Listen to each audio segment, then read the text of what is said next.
बिस्मिल्लाहिर्रहमानिर्रहीम।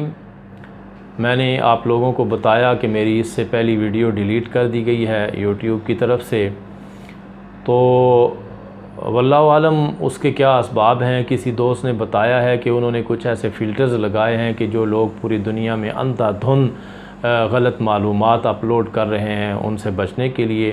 तो अगर तो उन्होंने इस नीयत से किया है तो कोई बात नहीं, हमारी मालूमात बहरहाल गलत नहीं हैं। हम होम्योपैथिक पॉइंट ऑफ व्यू से जो बात करते हैं, होम्योपैथी WHO से रिकग्नाइज्ड है, हमारे आइन का हिस्सा है और मैं एक रजिस्टर्ड प्रैक्टिशनर हूँ और अल्हम्दुलिल्लाह आथर भी हूँ। मुझे पता है कि कौन सी बात करनी होती है।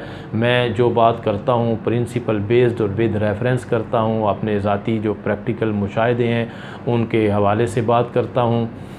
इसलिए हमारी बात को इस तरह उसको डिलीट नहीं होना चाहिए था। बहरहाल वो अगर किसी ऑटोमेटिक सिस्टम वे से अगर डिलीट हुई है तो हम अपना काम जारी रखेंगे।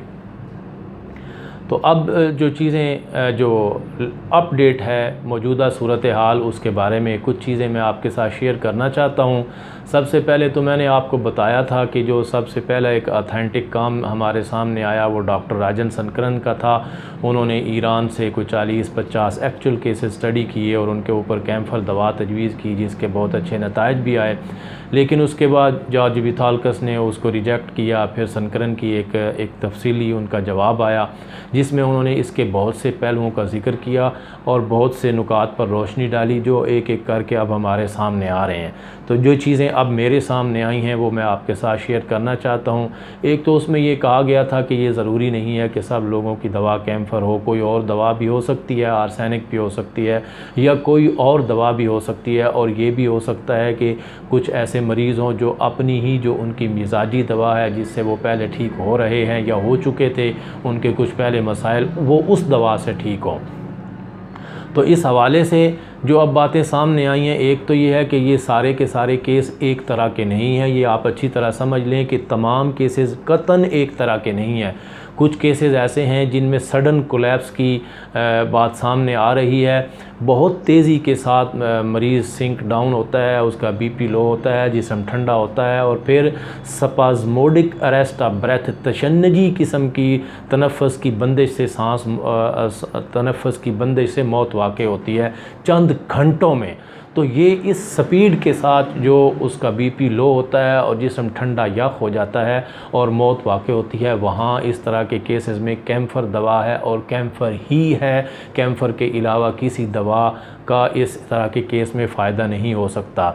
यहाँ एक बात की मैं वजाहत करना बहुत ज़रूरी समझता हूँ कि होम्योपैथ जो गलती कर रहे हैं, जो मैंने फ़ेसबुक पर देखा है, वो एक एक सिम्टम के ऊपर दवा तजवीज़ कर रहे हैं। मसलन मैंने एक दोस्त को देखा, उन्होंने पोस्ट लगाई है कि इस वायरस से या इसमें इन बीमारों में, इन लोगों में, इन मरीज़ों में जो BP लो हो रहा है वो जैल्सीमियम से ठीक नहीं होता। तो भाई जैल्सीमियम से क्यों होगा? जैल्सीमियम में BP लो होने के असबाब कुछ और हैं, इसमें BP लो होने के असबाब कुछ और हैं और एक एक सिम्टम के ऊपर दवा तजवीज़ की हुई कभी कामयाब नहीं होती। ख़ुसूसन इस तरह के बड़ी बीमारियों में छोटे मोटे जो मसाइल हैं उनके ऊपर तो आप सिम्टम के ऊपर दवा देकर उनको कवर कर सकते हैं, लेकिन इतनी बड़ी बीमारी जिसमें चंद दिनों में या चंद घंटों में मौत वाक़ई हो जाती है और मल्टीपल ऑर्गन फेलियर से मौत वाक़ई होती है और कोलैप्स कर जाती है बॉडी, वहाँ आप एक एक सिम्टम को पकड़ कर दवा देंगे तो ये बहुत ही ख़तरनाक काम है। ये मरीज़ की जान से खेलने वाली बात है और थोड़ी सी गलती से आप उससे मरीज़ जान से हाथ धो सकता है। तो इसलिए बहुत एहतियात करें। या तो आप इस तरह के केस लें ही ना अगर आपको पूरी कमांड है तो, या फिर आप इन चीज़ों को अच्छी तरह समझें कि ये एक एक सिम्टम के ऊपर दी हुई दवाएं कामयाब नहीं होंगी। और एक और गलती जो कर रहे हैं वो सिम्टम अगर होम्योपैथ ले भी रहे हैं तो उनमें सिम्टम के साथ जो एक उनका ओवरव्यू होता है, जो उस मरीज़ की जो उसकी शिद्दत और उसकी स्पीड होती है उसको इग्नोर कर रहे हैं। अब किसी दोस्त ने डिफ़िकल्ट रेस्पिरेशन के ऊपर लोग कार्बोविज कह रहे हैं, तो आप ज़रा देखें कि कि क्या कार्बोवेज की स्पीड ये होती है जिसमें चंद घंटों में मौत वाक़ हो जाती है मरीज़ का सांस तंग होकर। मरीज़ के कार्बोवेज में सांस तंग होने की जो वो नय्यत है वो उस कंडीशन में शायद मरीज़ सालों तक पहुंचता है। बहुत स्लो, इंतहाई सुस्त तरीन दवाओं में उसका शुमार होता है हमारी मैटीरिया मेडिका की दवाओं में। इसी तरह लोग ट्यूबरकुलाइनम की भी बात कर रहे हैं, इसकी मुख्तलिफ़ किस्मों की बात कर रहे हैं, और ट्यूबरकुलाइनम में भी इस तरह का सडन कोलैप्स कतन नहीं होता, अगरचे उसमें तंगी तनफ़स होती है। तो संकरन ने जो केसेस पहले दिए थे उनमें जो चीज़ मैंने देखी उनमें ये तंगी तनफ़स भी मौजूद है, ओपन एयर की डिज़ायर भी है और खुली हवा में जाने की ख्वाहिश भी है, लेकिन उनके साथ जो सडन सिंकिंग होती है और जो सडन तेज़ी के साथ जो बॉडी का ठंडा हो जाना, जिस्म का ठंडा हो जाना, और वो तेज़ी के साथ जो है वो कोलैप्स की तरफ जाना, वो कैंसर की तरफ पाया जाता है, कैंसर की तरफ जाता है और कैंसर में पाया जाता है। और दूसरे कुछ केसेस ऐसे हैं जिनमें कई दिन आते हैं मरीज़ की सवीर कंडीशन में पहुंचते तक, यानी 2, 4, 5, 7, 10 दिन लगते हैं, 15 दिन लगते हैं, आहिस्ता आहिस्ता तबीयत ख़राब रहती है और फिर वो बढ़ती बढ़ती वो स्टेज पर जाती है जहाँ पहुँचती है जहाँ मरीज़ की ज़्यादा तबीयत ख़राब होती है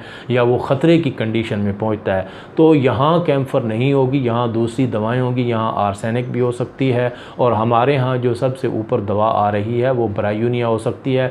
कुछ केसेस मेरे पास ब्रायूनिया के शिफायाब हुए हैं, लेकिन ये प्रॉब्लम अभी हमारे यहाँ मौजूद है कि चूँकि लोग डर के मारे टेस्ट भी नहीं करवा रहे हैं और जो हमारे पास केसेस आ रहे हैं वो टेस्टेड नहीं होते हैं, तो हम ये एतमाद के साथ ये कह भी नहीं सकते कि क्या वाकई वो कोरोना का केस था। लेकिन सिम्टम के हवाले से जो केस वो उस तरह के थे जिनकी सिम्टम की टोटलिटी वो उस तरफ जा रही थी, तो वो मैं उस हवाले से बात कर रहा हूँ। और तीसरी वो कंडीशन है या वो केसेस हैं जिनमें मरीज़ों की अपनी मिजाजी दवा सामने आ रही है। अभी कल मैंने एक केस देखा है जिसमें A to Z सिम्टम सारी की सारी इसी की थी। उसमें गला ख़राब होने से उसकी कैफियत शुरू हुई, फिर बुखार हुआ, बुखार के साथ शदीद वीकनेस थी, प्रोस्ट्रेशन थी, और उसके साथ फिर जायका और उसकी सूंघने की हिस्स वो भी बुरी तरह मुतासर थी। सारी की सारी सिम्टम इसी की थी जो आप लोग पढ़ रहे हैं, सुन रहे हैं। लेकिन जब मैंने उसको रिपोर्टराइज़ किया है, इन सिम्टम के साथ उस मरीज़ की जनरल सिम्टम डाली हैं तो देखी हैं, तो वो ब्रायूनिया और उसमें आर्सेनिक और फास्फोरस ऊपर आ रही थी।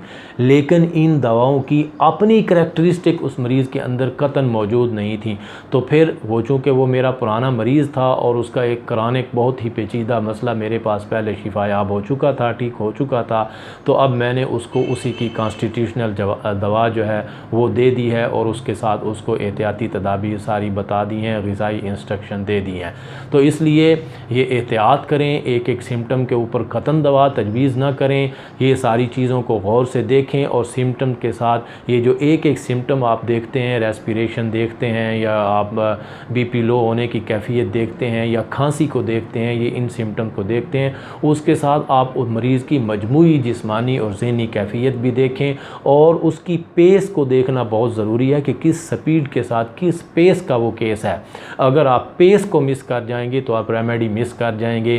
कार्बोवेज में इस तरह की स्पीड कदम नहीं होती और उसमें आर्सेनिक में भी ये स्पीड नहीं होती कि चंद घंटों में मरीज़ मौत के मुंह में चला जाए। और ब्रायूनिया में भी ये स्पीड कतन नहीं होती। अच्छी तरह सोच समझकर पूरे केस को अच्छी तरह समझकर उसकी नौइयत को समझकर दवा प्रेस्क्राइब करें। और अगर आप ख़ुद नहीं कर सकते हैं तो आप सीनियर से मशवरा करें। और इस तरह आप एक एक सिम्टम के ऊपर अगर आप दवा तजवीज़ करेंगे तो आप मरीज़ का भी नुकसान करेंगे और अपना भी नुकसान करेंगे। राब्ते में रहिएगा। जो अब तक बातें सामने आई हैं वो मैंने आपके साथ शेयर कर दी हैं। इंशाअल्लाह और जो बातें आएंगी वो साथ साथ आपको आपके साथ शेयर करते जाएंगे।